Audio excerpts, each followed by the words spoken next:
Sir Andhra Pradesh రాష్ట్రంలో తెలుగుదేశం, జనసేన పొత్తులో భాగంగా సీట్ల కేటాయింపు అనేది జరిగింది. ఇకపోతే ఈ సోషల్ మీడియా వారియర్స్ సలహా కదా ఇస్తే పోతే ఏం పోయిందని ఇష్టం వచ్చినట్లు ఉచిత సలహాలు ఎక్కువైపోయినాయి. దీని మీద మీ అభిప్రాయం ఏంటి? ఈ ఆంధ్రప్రదేశ్లో 2 నెలల్లో మనకి ఎన్నికలు వస్తున్నాయండి. అయితే జగన్మోహన్ రెడ్డి గారు కూడా 7 పర్యాయాలు దాదాపు ఒక 65 మంది ఎమ్మెల్యేలని స్థానాలు మార్చటము, కొత్త అభ్యర్థుల్ని ఇన్ఛార్జీలుగా వేయటం. ఇన్ఛార్జ్ అంటే దాదాపు అతనే రాబోయే రోజుల్లో అభ్యర్థి అవుతాడు. అలాగే తెలుగుదేశం పార్టీ ఇంకొక అడుగు ముందుకేసింది. వాళ్ళు జనసేనతో పొత్తులో భాగంగా పవన్ కళ్యాణ్ గారు, చంద్రబాబు గారు ఉమ్మడి ప్రెస్ మీట్లో 99 స్థానాలకి అభ్యర్థుల్ని ప్రకటించారు. అంటే ఈ పొత్తులో భాగంగా 94 మంది తెలుగుదేశం పార్టీ అభ్యర్థులను డిక్లేర్ చేసింది ఫస్ట్ లిస్టులో. ఇకపోతే 5 స్థానాలకి జనసేన పార్టీ కూడా అభ్యర్థుల్ని డిక్లేర్ చేసింది. జనసేన పొత్తులో భాగంగా 24 సీట్లు, అంటే 5 పోతే ఇంకో 19 సీట్లని వాళ్ళు ఈసారి లిస్టులో అనౌన్స్ చేస్తారు.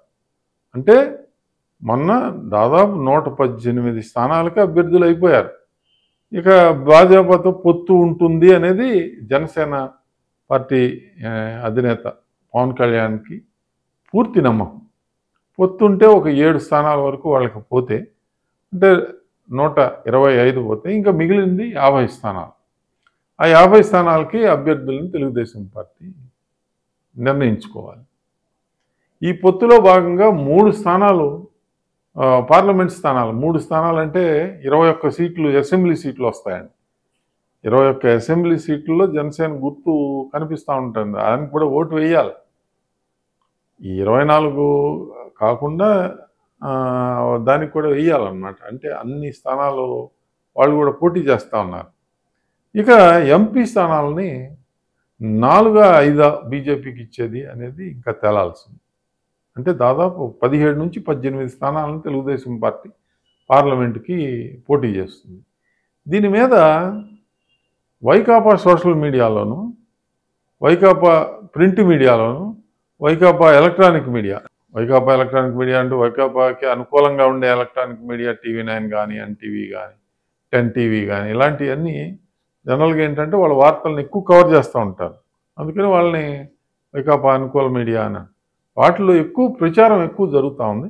ఇక సోషల్ మీడియాలో వైకాపా సోషల్ మీడియా చాలా పెద్దది, వాళ్ళది కూడా ఉంది కాబట్టి ఇక ఈ అంతేనా, ఎంత చీప్గానా, ఇక రకరకాల వ్యాఖ్యలు, రకరకాల కథనాలు వాళ్ళ వెబ్సైట్స్లోనూ పుంకాలుగా ప్రజల మీదకు వదిలేస్తున్నారు. ఈ వదిలేస్తున్న పుంకాలు దీనిలో న్యూట్రల్ పేరుతో ఉండే కొంతమంది అనలిస్టులు కూడా ఉంటారు. ఇప్పుడు ప్రొఫెసర్ నాగేశ్వర గారు ఉన్నారు, ఆయన మొదట చేస్తారనమాట. అదే ఏంటి ఇలా ఇది చేశారు, దీంట్లో ఈ క్యాస్ట్కి ఇన్ని ఇచ్చారు, ఈ క్యాస్ట్కి ఇన్ని ఇచ్చారు అనే విశ్లేషణలో కూడా వెళ్ళిపోతున్నారు అంత లోతుగా. అంటే వాళ్ళ ఆబ్జెక్టివ్ ఏంటంటే అన్ని రకాల ప్లాట్ఫామ్స్ని వినియోగించుకొని తెలుగుదేశం జనసేన పొత్తుల్లో భాగంగా జరిగిన ఆ సీట్ల పంపిణీని మల్లగులాలు పడేటట్టు, నియోజకవర్గాల నుంచి రివోల్ట్ వచ్చేటట్టు చేయాలనేది వాళ్ళ ప్రైమరీ ప్లాన్.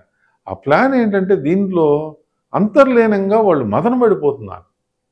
వీళ్ళు డిక్లేర్ చేసేసారు అని మల్లగుల్లాలు పడిపోతున్నారు. వాళ్ళకి కరెక్ట్గా ఒక అభ్యర్థి లేడు. ఆ అభ్యర్థిని ఇన్ఛార్జిగా డిక్లేర్ చేస్తే ఆ ఇన్ఛార్జి ఆ కాన్స్టిట్యున్సీకి పోవటంలా. ఇప్పుడు అవనిగడ్డకి డిక్లేర్ చేశారండి క్యాండిడేట్ని, ఆ క్యాండిడేట్ వెళ్ళట్లేదు అక్కడ. ఆ సింహాద్రి చంద్రశేఖర్ గారు, డాక్టర్ గారు, ఇలా చాలామంది అభ్యర్థులు ఉన్నారు. వేమూరికి ఒక అభ్యర్థిని డిక్లేర్ చేశారు, ఆయన రావటం లేదు, ఈయన అటు పోవటం లేదు. అంటే అంత గందరగోళ పరిస్థితుల్లో ఈ వైకాపా అభ్యర్థులు ఉన్నారు. ఇక సోషల్ మీడియా వాళ్ళ టార్గెట్ ఒకటి ఉంది కాబట్టి, ముందే ఎంచుకున్న టార్గెట్ వచ్చిన రోజున ఈ అల్లరి చేయాలి అనేది ఉంది కాబట్టి వాళ్ళు చేస్తున్నారు. వీళ్ళకి తోడు ఇక Telugu Desam party social media, Telugu Desam పార్టీకి ఐటీడీపీ ఇంకా కొన్ని సోషల్ మీడియా ఛానల్స్ ఉన్నాయి అధికృతం, వాటిల్లో రాదు. కానీ తెలుగుదేశం పార్టీకి సపోర్ట్ చేసే కొన్ని గ్రూప్స్ ఇండిపెండెంట్గా వారియర్స్ చాలా దాదాపు పెద్ద గ్రూప్సే ఉన్నాయి. వాటిల్లో ఆ క్యాండిడేట్ని ఇవ్వకుండా ఈ క్యాండిడేట్కి ఇస్తే బాగుంటుంది, అతన్ని ఇప్పుడు ఎందుకు డిక్లేర్ చేయలేదు, ఇంకా ఎందుకు పెండింగ్లో పెట్టారు అంటే వీళ్ళే ప్రశ్నిస్తున్నారు. వీళ్ళు ఒక్క రోజును కూడా ఆ సోషల్ మీడియా ప్లాట్ఫామ్ను వదిలి తెలుగుదేశం పార్టీ ఆఫీసుకు కానీ, తెలుగుదేశం పార్టీ ఇబ్బందుల్లో ఉన్నప్పుడు కానీ, తెలుగుదేశం పార్టీ పిలుపునిచ్చిన కార్యక్రమాలకు కానీ రాని వాళ్ళు కూడా ఉంటారండి. వాళ్ళు ఎక్కడో ఉంటారు, సోషల్ మీడియా కింగ్స్ అన్నమాట. ప్రతిదీ కాపీ పేస్ట్ చేస్తూ వీళ్ళ అభిప్రాయాన్ని కూడా దాని మీద రాసి పెడతా ఉంటారు.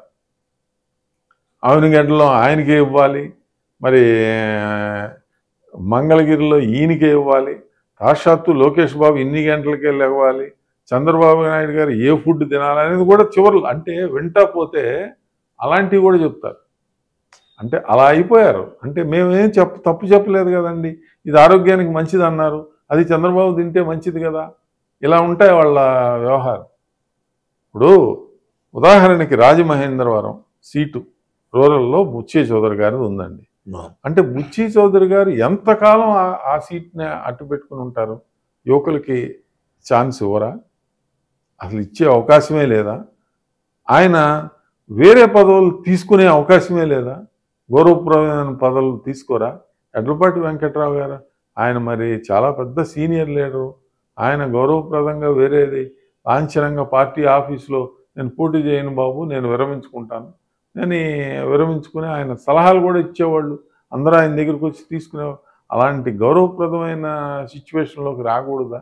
ఇలాంటివన్నీ కూడా ఈ సోషల్ మీడియా, ఆయనకి అసలు బాధ ఉందో లేదో తెలియదు, కానీ వీళ్ళకి ఎక్కువ బాధగా ఉంటుంది. ఎక్కడిస్తారు? తెనాలిలో సీటు నాదెళ్ల మనోహర్ గారికి తెనాలిలో కాకుండా ఇవ్వకూడదు, ఆ ఏరియాకే ఇవ్వాలి, మేము గందరగోళం చేస్తాం, మేము ఆ మాటలు అంటాం. అది గొప్పతనంగా భావిస్తున్నారు. అది గొప్పతనం కాదు, అది వాళ్ళ అసమర్థత. తెలుగుదేశం పార్టీకి చంద్రబాబు నాయుడు గారి ఆ నిర్దేశానికి అనుగుణంగా వ్యవహరించిన ఏ సోషల్ మీడియా వారియర్ కూడా నిరాదరణకే గురవుతాడు. వాళ్ళని పట్టించుకోరు, ఏదో లేఖగా మాట్లాడుకుంటున్నారు లేని వదిలేస్తారు. ఇప్పుడు కొంత ఏముందిలే ఏదో వాగుతుంటాడు, వీడిని పెద్ద పట్టించుకోవాలి. ఇలాంటి సోషల్ మీడియా వారియర్స్ని దృష్టిలో పెట్టుకుని పార్టీ యంత్రాంగం పనిచేయదు. పార్టీ యంత్రాంగానికి వేరే ఆలోచనలు ఉంటాయి. ఆ ఆలోచనల ప్రకారం, వాళ్ళ సర్వేల ప్రకారం వాళ్ళన్నీ చూసుకుని పార్టీకి ఎవరు పని చేస్తున్నారు, ఎవరు పని చేయట్లేదు అనేది పార్టీ యంత్రాంగానికి స్పష్టంగా తెలుసు. ఇందులో ఏంటంటే కొంతమంది బాగా పార్టీకి అనుకూలంగా ఉండేవాళ్ళు కూడా బుట్టలో పడిపోతూ ఉంటారు. ఇప్పుడు మనం గతంలోనే చెప్పాం, దేవినేని ఉమా గారికి అక్కడ మైలవరంలో ఇవ్వకపోవచ్చు, కేశినేని నాని గారికి ఇవ్వరు, 100% ఇవ్వరు అని మనం చూడటం జరిగింది. ఇవ్వరు అని అంటే సోషల్ మీడియా మన వారియర్స్ రంగంలోకి దిగిపోయారు మన మీద విమర్శలకి. నీకేం తెలుసురా, అది తెలుసా, ఇది తెలుసా అని. ఏమైంది? ఇవ్వలేదు. దేవినేని ఉమా గారికి కొన్ని కారణాలు ఉంటాయి. దేవినేని ఉమా గారిని వేరే పార్టీ వేరే విధంగా వినియోగించుకుంటుంది, ఆయన సేవలను తప్పకుండా వినియోగించుకుంటుంది. ప్రస్తుతం పార్టీ గెలవాలి అని అంటే అక్కడ వసంత కృష్ణ ప్రసాద్ గారికి అక్కడ ఈసారి సీట్ ఇవ్వబోతా ఉన్నారు. ఆయనకి వేరే పెనమలూరు అకామిడేట్ చేస్తారా, ఎమ్మెల్సీ అకామిడేట్ చేస్తారా, రాజ్యసభకు పంపిస్తారా అనేది పార్టీ తీసుకుంటుంది నిర్ణయం. లేకపోతే పార్టీ యాక్టివిటీస్లో ఎక్కువ జిల్లా ప్రెసిడెంట్ ఇచ్చి పార్టీని బలోపేతం చేయమని చెప్తారా? మరి ఏ నిర్ణయం తీసుకుంటుంది అనేది పార్టీ డెసిషన్ తీసుకుంటుంది. సీనియర్ లీడరే, there is no doubt about it, అని సీనియర్ లీడరే. ఇంకెక్కడ అకామిడేట్ చేస్తారు? నాదెళ్ల మనోహర్ గారు. నాదెళ్ల మనోహర్ గారు నెంబర్ 2 ఇన్ జనసేన. ఆయన ఇదివరకు స్పీకర్గా కూడా పనిచేశారు. తెనాల్లో 2 పర్యాయాలు 3 పర్యాయాలు ఆయన గెలవటం కూడా జరిగింది. ఆయన మరి అక్కడే పోటీ చేస్తారు. అక్కడ వేరే చోట అకామిడేట్ చేయాలి ఆలపాటి రాజా గారు అని అంటే అక్కడ స్థానం ఉండాలి కదా, ఉంటే తప్పకుండా అకామిడేట్ చేసేవాళ్ళు. ఆయన అధినేతకి లేదు బాధ, ఆలపాటి రాజా గారికి లేదు. ఈ సోషల్ మీడియా వారి కొంతమందికి వీళ్ళు చాలా బాధపడిపోతారు. వీళ్ళు రాజా గెలుపుకి కారణంగా లేరు, గెలిపించడానికి ఏ విధంగానూ ఉపయోగపడలేరు.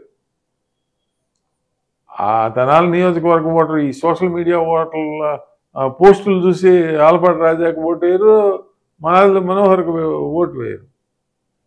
అంటే దీనివల్ల నెగిటివ్ ఎక్కువ జరుగుతుంది కానీ వీళ్ళ వలన ఉపయోగకరమైన పని ఏది జరగదు. తెలుగుదేశం పార్టీ ఒక చారిత్రాత్మకమైన నిర్ణయం తీసుకొని జనసేన పార్టీతో కలిసి వెళ్ళాలని నిర్ణయించుకొని మరి సీట్లు దాదాపు 99 సీట్లు ఇంకా బీజేపీతో పొత్తు కుదరలేదు. ఆ పొత్తు అలయన్స్ ఎలా ఉంటుంది, ఏంటి, అసలు ఉంటుందా లేదా అనేది కూడా చాలా క్లోజ్డ్ కార్డ్స్. ఇది పొలిటిక్స్ అనేది పెద్ద గేమ్ అండి, చాలా చెస్ట్కి దగ్గరగా ఆడాలి.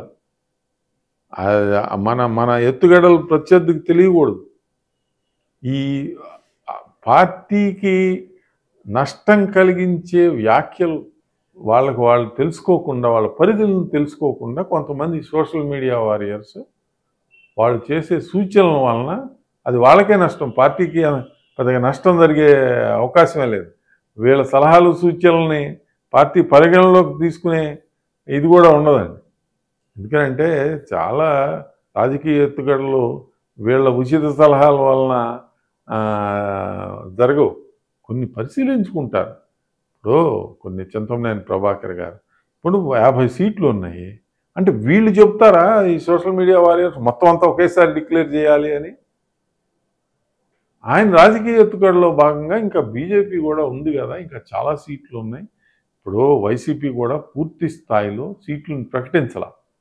కొన్ని సీట్లను అవసరమైతే మార్చుకోవటం కోసం, తమ రాజకీయ ఎత్తుగడలను మార్చుకోవటం కోసం పార్టీ కొంత రిజర్వ్లో పెట్టుకుంటుంది. అందులో భాగంగా కొన్ని సీట్లను ఆపుకున్నారు. ఇక వీళ్ళు వాళ్ళకి ఇవ్వట్లేదు అనే ప్రచారం వీళ్ళు మొదలుపెట్టారు. వాళ్ళు ఎలాగూ వైసీపీ వాళ్ళు ఎలాగూ చేస్తారో ఇంతే, దానికి తోడు వీళ్ళు కూడా చేయటం వలన పార్టీకి ఏ విధంగా ఉపయోగం లేదు. అసలు వీళ్ళెవరిని కూడా పార్టీ అధినాయకత్వం ఈ సోషల్ మీడియా ఫ్రీలాన్సర్స్ని సలహాలని సూచనల్ని తీసుకునే అవకాశమే లేదండి. వాళ్ళని జస్ట్ ఇగ్నోర్ ఇట్.